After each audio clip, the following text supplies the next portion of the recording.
राधे राधे, हरे कृष्णा। स्वागत है आप सभी का मेरे चैनल कृष्णा भक्ति भाव में। दोस्तों उम्मीद करती हूँ कि आप सभी गोपाल जी की कृपा से बहुत ज़्यादा अच्छे होंगे और मैं भी बहुत अच्छी हूँ।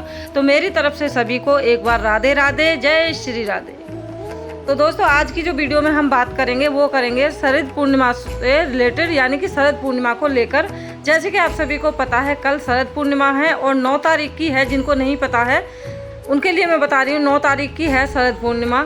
शरद पूर्णिमा पे कैसे कर सकते हैं आप अपने गोपाल जी की सेवा, उसके लिए मैंने एक प्रॉपर वीडियो बनाई हुई है। कैसे आप खीर बना सकते हैं उसकी भी मैंने जानकारी उसी वीडियो में दी हुई है। अगर आप लोगों ने नहीं चेक करी है वो मेरी वीडियो, तो उसे मैं लिंक दे दूँगी उसका डिस्क्रिप्शन में, आप चेक कर लीजिएगा। आप लोगों को बहुत ही ज़्यादा हेल्प होने वाली है। तो चलिए दोस्तों, सबसे पहले तो कर लीजिए मेरे लड्डू गोपाल जी के दर्शन। आज के श्रृंगार दर्शन हैं।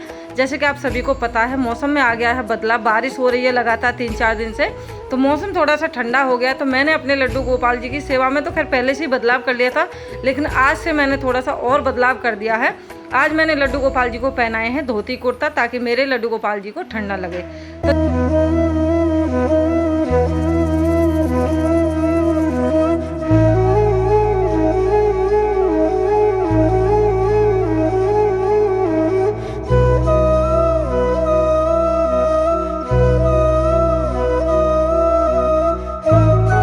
तो ये जो कटोरी है ये मिलती है माता वैष्णो देवी के मंदिर पे प्रसाद के रूप में हमें, और वहाँ से बहुत सारे लोग खरीद के भी लाते हैं प्रसाद बांटने के लिए। तो ऐसी ही कटोरी कभी ना कभी आपके भी घर में आई होंगी। आपके घर में आई है तो आपने कभी सोचा है कि चलो प्रसाद तो ठीक है किसी को दे दिया, लेकिन इस कटोरी को हमें किसी को नहीं देना चाहिए, क्योंकि इस कटोरी की कल हमें ज़रूरत पड़ने वाली है। कैसे पड़ने वाली है उसकी ज़रूरत मैं आप लोगों को इसी वीडियो में बनाऊंगी। वीडियो को खिसकाना मत बिल्कुल भी, एक एक चीज़ को ध्यान से देखना और सुनना, तभी आप लोगों को पता चलेगा। तो इस प्रसाद में एक ये माता रानी का सिक्का भी आता है, तो इसको हम साइड में रख लेते हैं। कलावा आता है, इसे भी साइड में रख लेते हैं। और देखिए ये है वो कटोरी प्रॉपर आप लोगों को दिख रही होगी। तो कल के दिन जो हम भोग लगाएंगे, गोपाल जी की सेवा करेंगे, विष्णु भगवान की सेवा करेंगे, तो उसके लिए हमें चाहिए इस तरह का बर्तन। अब इस तरह का बर्तन तो आपने देखा होगा चांदी के ही बर्तन होते हैं, स्टील के तो होते नहीं है इस तरह के बर्तन। तो इससे अच्छा है अगर आपके पास इस तरह की कटोरी हैं, बर्तन हैं कुछ सिल्वर टाइप के, तो इसी को कल आप यूज करें। अगर नहीं है तो आप स्टील के जो नए बर्तन हैं उनको यूज में लेकर, जो पुराने बर्तन हैं डेली के उनका आप यूज ना करें। जो नए बर्तन हैं, चांदी के बर्तन आपके पास नहीं है और स्टील के आपके पास नए बर्तन हैं, तो आप उनका यूज करें, उन्हीं में भोग लगाएं, उन्हीं में खीर रखें। तो ये है वो कटोरी, एकदम बहुत ही प्यारी लगती है। और मैं ये कटोरी माता रानी पे मैं गई थी अभी कुछ 1-2 महीना पहले, तो मैं उस समय लाई थी प्रसाद, बहुत लोगों को मैंने दिया था माता रानी का। लेकिन मैंने प्रसाद देके उनसे सबसे यही रिक्वेस्ट की थी कि भाई प्रसाद आप खा लेना, अगर आप कटोरी आपके काम की नहीं है, आपके यूज की नहीं है, तो ये कटोरी मुझे वापस कर देना प्लीज़ प्लीज़। मेरे बहुत काम की है ये कटोरी। तो ये एक कटोरी मैंने बचा के रखी थी अब आज ही के दिन के लिए, शरद पूर्णिमा के लिए। तो आज आपके सामने ये कटोरी मैंने खोली है प्रसाद के रूप में। तो देखिए इस तरह की कटोरी अगर आपके पास है तो बहुत ही काम की है, आप इनको बिल्कुल भी मत फेंकना, बहुत काम आने वाली है। तो चलिए दोस्तों, ये तो मैंने जानकारी दी है आप लोगों को इस कटोरी के बारे में। आपके पास चांदी के बर्तन हैं तो आप उसमें भी खीर रख सकते हैं, नहीं है तो इसे।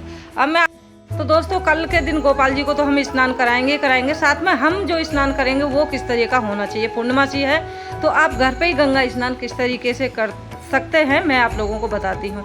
आपको लेना है गंगा जल।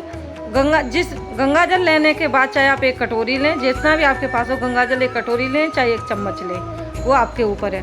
गंगा जल को पहले डालना है बाल्टी में, टब में, जिसमें भी आप नहाने के लिए पानी भरते हों, ऊपर से उसमें पानी भर लेना है। अगर हो सके तो उसमें थोड़े से काले तिल भी डाल देना। काले तिल डालने से भी बहुत ज़्यादा मतलब शुभ माना जाता है, अच्छे होता है शरीर के लिए, निरोगी काया मिलती है। तो आप डाल लीजिए, अगर हैं तो, नहीं तो कोई बात नहीं, सिंपल ही आप गंगा जल से स्नान कर लें। अब स्नान करना कब है? स्नान हमको करना है ब्रह्म मुहूर्त में। ब्रह्म मुहूर्त कब होता है? 4 से 6 बजे के जो समय होता है, 4 से 6 बजे का जो समय होता है, 4 से या फिर 5:30 का मान लीजिए आप, ये जो समय होता है ये ब्रह्म मुहूर्त कहलाता है। तो इसमें आप उठें, इस समय पे आपको स्नान करना है। अब इस समय पे आप स्नान करेंगे तो उठना तो इससे भी पहले पड़ेगा।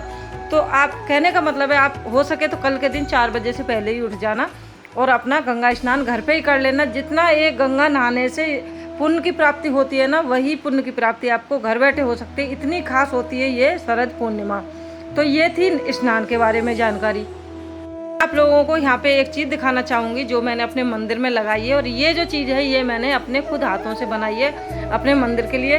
तो इसका जो कलर है मैंने मंदिर से ही रिलेटेड रखा है, जैसे कि मेरा मंदिर है ब्राउन कलर का, तो मैंने इसमें ब्राउन कलर के ही टैसल लगाए हैं। और ये मेरे पास जो ऊन है वो काफ़ी दिन से रखी थी, नई ऊन है बिल्कुल। मंदिर के लिए सारी चीज़ों का मैंने नई जो चीज़ें उन्हीं का यूज किया है। तो आप इसको हैंगिंग लैम्प बोल सकते हैं, जो भी आप बोलना चाहें। दीपावली आ रही है, दीपावली पे भी आप इस तरह के अपने घर में हैंगिंग लैम्प जो होती हैं डेकोरेट वाली, जो उनको बना के आप अपने घर में सजा सकते हैं, लगा सकते हैं। ऑनलाइन हम मंगाते हैं तो बहुत ही ज़्यादा कॉस्टली आती हैं, बहुत महंगी होती हैं ये सब चीज़ें। तो आप ये छोटी छोटी चीज़ें घर पे बनाएं, अपना पैसा बचाएं, किस लिए फालतू की बर्बादी करनी। और ख़ुद जब हम अपने हाथों से किसी चीज़ को बनाते हैं तो उसकी बात अलग होती है और उसकी दोस्तों खुशी भी अलग होती है। तो देखिए घर की सारी लाइटें मैंने बंद कर दी, सिर्फ मंदिर की ये हैंगिंग लैम्प जो मैंने बनाई है, लाइट जो बनाई है वही जल रही है। देखिए कितना सुंदर लुक आ रहा है। आप चाहें तो इसमें जो टैसल हैं अपने मनपसंद कलर के लगा सकते हैं। वाइट लगा सकते हैं, येलो लगा सकते हैं, रेड लगा सकते हैं, जो भी आप लगाना चाहें ऐसे लगा सकते हैं। मेरे पास फ़िलहाल में यही ऊन थी तो मैंने इसी से बना के लगा दिया, और कुछ मेरे मंदिर से मैच भी कर रही थी। तो चलिए दोस्तों, ये तो वो चीज़ थी जो मैंने बनाई थी, वो आप लोगों को दिखा दी। अब बात करते हैं आगे की। तो दोस्तों अब बात करते हैं माता लक्ष्मी के बारे में। माता लक्ष्मी को आप लोग किस तरीके से प्रसन्न कर सकते हैं, किस तरीके से अपने घर में स्थायी वास उनका कर सकते हैं। तो दोस्तों उसका एक ही तरीका है, जो हमारे लड्डू गोपाल जी हैं वो विष्णु भगवान के ही अवतार हैं। तो जितना हम अपने लड्डू गोपाल को सजा के संवार के रखेंगे, उनकी अच्छे से सेवा करेंगे, उनको अच्छे अच्छे वस्त्र पहनाएंगे, अच्छे अच्छे भोग लगाएंगे, कि वो हमारे जो लड्डू गोपाल जी हैं वो खाने के बहुत ज़्यादा शौकीन हैं। लेकिन हमारे लड्डू गोपाल जी जो कृष्ण कन्हैया हैं हमारे, वो बहुत ही ज़्यादा भोले हैं। भक्त की थोड़ी सी सेवा करने पर ही वो रीझ जाते हैं, वो तो कुछ नहीं कहेंगे। लेकिन जो हमारी माता रानी है वो हमसे रुष्ट हो जाती हैं। तो हमारी माता रानी हमसे रुष्ट ना हो, इसलिए आप अच्छे से अच्छी अपने लड्डू गोपाल जी की सेवा करिए, जितना हो सके अपने सच्चे मन से और सच्चे भाव से। माता रानी को भी कल के दिन आप सफ़ेद चीज़ों का ही भोग लगाएं। तो दोस्तों लड्डू गोपाल जी तो हमारे कुछ नहीं कहेंगे, लेकिन अगर आप चाहते हैं कि माता रानी हमारे घर में ही रहें, हमारे पास रहें, तो अच्छे से अच्छे गोपाल जी की करिए सेवा, तभी माता रानी आपके पास रुकेंगी। माता लक्ष्मी जो खुद धन की देवी हैं, वो विष्णु भगवान के चरणों में बैठ के उनकी चरण सेवा करती हैं। तो आप समझ ही सकते हैं कि हमारी जो माता रानी है वो क्या है, मतलब खुद लक्ष्मी होकर और वो विष्णु भगवान की सेवा कर रही हैं, तो हमारे लड्डू गोपाल जी कितने खास हैं।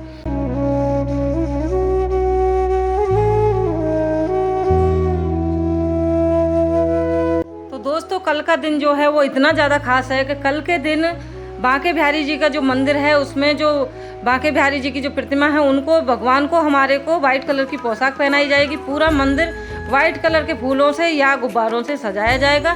कहने का मतलब यह है वाइट चीज़ों का ही भोग लगेगा।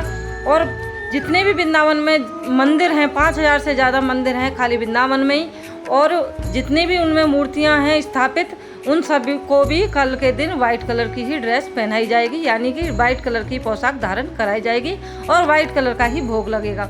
और दूसरी बात, कल के दिन होती है वृंदावन में महारास कैसे होती है? कल के दिन हमारे जो कन्हैया कृष्ण भगवान, उन्होंने की थी महारास, और जितनी भी गोपिका हैं, जितनी भी गोपी हैं, उनके साथ सब महारास करती हैं। और जब महारास हुई थी तो उसमें जो जेंट्स लोग हैं उनका जाना बिल्कुल भी अलाउ नहीं था, नो एंट्री थी।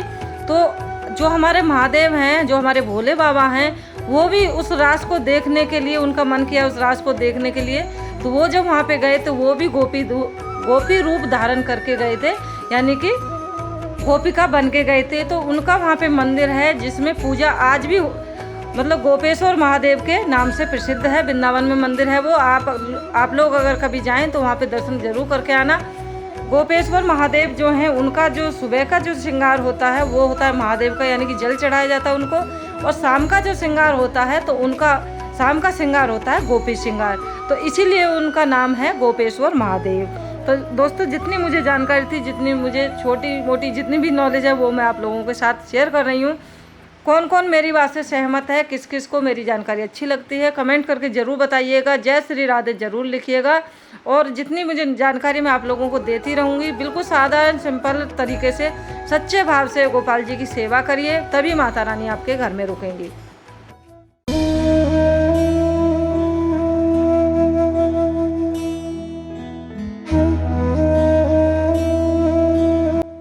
चलिए दोस्तों, यहाँ पे छोटा सा उपाय मैं आप लोगों को बताना चाहूँगी जो मेरी नॉलेज में है, जो मैं करके खुद मैंने देखा हुआ है। कल माता लक्ष्मी का ही दिन है। कल के दिन ही माता लक्ष्मी समुंदर से प्रकट हुई थी, यानी कि कल उनका जन्म उत्सव भी है माता रानी का। तो आपको क्या करना है, जिससे कि आपके घर में धन की जो कमी कभी ना हो और आपके घर में हमेशा बरकत होती रहे। आपको क्या करना है, आपको लेनी है 5 कौड़ी, और कौड़ी जो वो लें आप जो पीले कलर की कौड़ी होती हैं। अगर पीले कलर की नहीं मिलती हैं तो कोई बात नहीं, आप वाइट कौड़ी ले लीजिए।